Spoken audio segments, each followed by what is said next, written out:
Radhe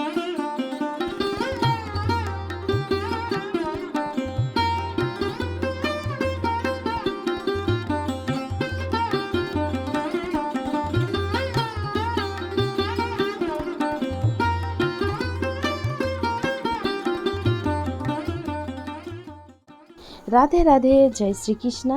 most welcome to our channel Radha Krishna Seva. তো সব থেকে প্রথমে সবাইকে জানাই শুভ জামাই ষষ্ঠী। তবে আকাশের যা অবস্থা, পরিস্থিতি যতটা খারাপ হয়েছে, কারণ অতিরিক্ত গরম চলছে ওয়েস্ট বেঙ্গলে। এত গরম পড়েছে যে মানুষের বেহাল দশা হয়ে গেছে। আর চাতক পাখির মতন আকাশের দিকে চেয়ে থাকা, কখন একটু বৃষ্টি হবে। যে গরমে যতই ঠান্ডা জল খাও, পাখা চলুক না কেন, এতটাই গরম পড়েছে যে রাধাকৃষ্ণকে তার যে সিঙ্গারে রয়েছে সেইভাবে একদমই রাখাই যাচ্ছে না, এতটাই গরম পড়েছে। তাই চেঞ্জ করতে হলো রাধাকৃষ্ণ সিঙ্গার। আর গরমের ব্যাপার, গরমের কথাটা বিশেষ করে খেয়াল রেখেই রাধাকৃষ্ণর সিঙ্গারটা করা হয়েছে ধুতি আর কাপড় পরিয়ে। যেখানে আমি ধুতি ব্যবহার করেছি বাট শার্ট পরাইনি, একটু আলাদা রকমের লুক দেওয়ার চেষ্টা করেছি। আর এই যেহেতু জামাই ষষ্ঠী, তো যেখানে বাঙালি আনার ছোঁয়া রয়েছে, আর সেখানে অবশ্যই ধুতি তো মাস্ট থাকারই কথা। তো ধুতি অলরেডি শ্রীকৃষ্ণকে পরানো শুরু করে দিয়েছি।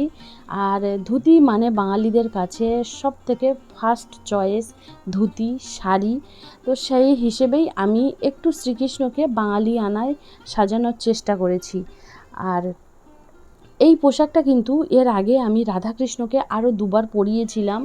আর এই পোশাকটা দুবার পরাই, তিনবার পরাই, বাট এই পোশাকটা কিন্তু আমার কাছে ভীষণই স্পেশাল। খুব আশা করে এই পোশাকটা বানিয়েছিলাম, কারণ বন্ধুরা, যখন কিন্তু আমার বাড়িতে প্রথম রাধাকৃষ্ণ এসেছিলেন, তখন কিন্তু এটাই ছিল রাধাকৃষ্ণকে প্রথম শৃঙ্গার করার প্রথম পোশাক, যেটা নিজে হাতে বানিয়েছিলাম।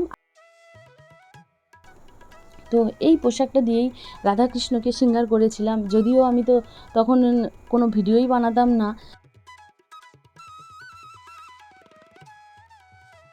আর মোবাইলটা চেঞ্জ করার জন্য আমার যে পুরানো ছবিগুলো রেখেছিলাম, কিছু ছবি নিয়েছিলাম, বাট সেই ছবিগুলোও পর্যন্ত ডিলিট হয়ে গেছে। তো কথায় কথায় দেখছো ধুতিটা অনেকটা পরানো হয়ে এসেছে প্রায়। আর এই ধুতিটা বানানোর সময় আমি গোল্ডেনের একটা বর্ডার রেখেছিলাম। আচ্ছা, এই ধুতির কাপড়টা কোথা থেকে নেওয়া হয়েছে দেখো, যে বাচ্চাদের জন্য, বাচ্চাদের সরস্বতী পুজো পরানোর জন্য দোকানে শাড়ি আসে, ছোট ছোট ধরনের শাড়ি আসে। তো সেই শাড়ি দিয়েই এই পোশাকটা বানানো হয়েছিল, যেখানে রাধারানীর শাড়িও বানানো হয়েছিল, শ্রীকৃষ্ণের ধুতিও বানানো হয়েছিল। আর যে লেসগুলো দেখছো লাল কাপড়ের, এটাও কিন্তু ওই শাড়িরই অংশ ছিল। মানে সাদা শাড়ি লাল বর্ডার এমনটাই ছিল। তো তার থেকেই আমি কেটে নিয়ে, ওটা যেহেতু কাটা কাপড় দিয়ে বানানো থাকে, তো সেখান থেকেই আমি কেটে জুড়ে এইভাবে পোশাকটা বানিয়েছিলাম। তাই এটা আমার কাছে কিন্তু ভীষণই একটা স্পেশাল পোশাক। আর যতবারই পরাই না কেন, আমি বারবার কিন্তু আমার রাধারানীকে কিন্তু নতুন নতুনভাবেই দেখতে পাই, শ্রীকৃষ্ণকেও নতুন নতুনভাবেই দেখতে পাই। তো দেখছো, শার্ট না পরিয়েও আমি কিন্তু জামাটাকে এইভাবে, মানে কাপড়টা এমনভাবে পরিয়েছি একটা যেন জামার লুক দেয়।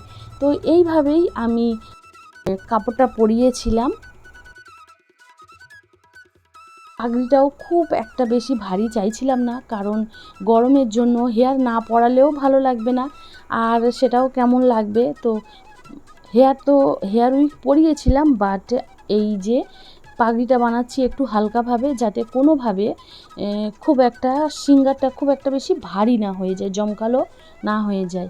তাই আমি এইভাবে ঘুরিয়ে, মাত্র কয়েকটা পাক ঘুরিয়ে দিয়েই আমি পাগড়িটা বাঁধা শেষ করি। আর দেখছো এই যে এক্সট্রা কাপড়, এই কাপড়টাকে আমি একটা সাইডে হাতের প্রেস দিয়ে মুড়ে আর একটা সাইডে পিন দিয়ে আটকে দিই। তো এটা কলঙ্গির আকারে একটা লুক ফিরে আসে, যেটা শ্রীকৃষ্ণকেও বেশ সুন্দর লাগছিল। রেড গোল্ডেন কিন্তু বরাবরই একটা ভীষণ ভালো কম্বিনেশান।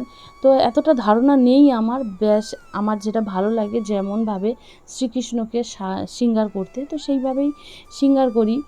আর এই যে দেখছো ধারে যে এক্সট্রা হেয়ারগুলো বেরিয়ে থাকে, এগুলোকে যে কালো ধরনের পিন আসে না, কাঁটা পিন, সেই পিনগুলো দিয়ে ধীরে ধীরে কিন্তু হেয়ারগুলোকে আমি আটকে রাখি।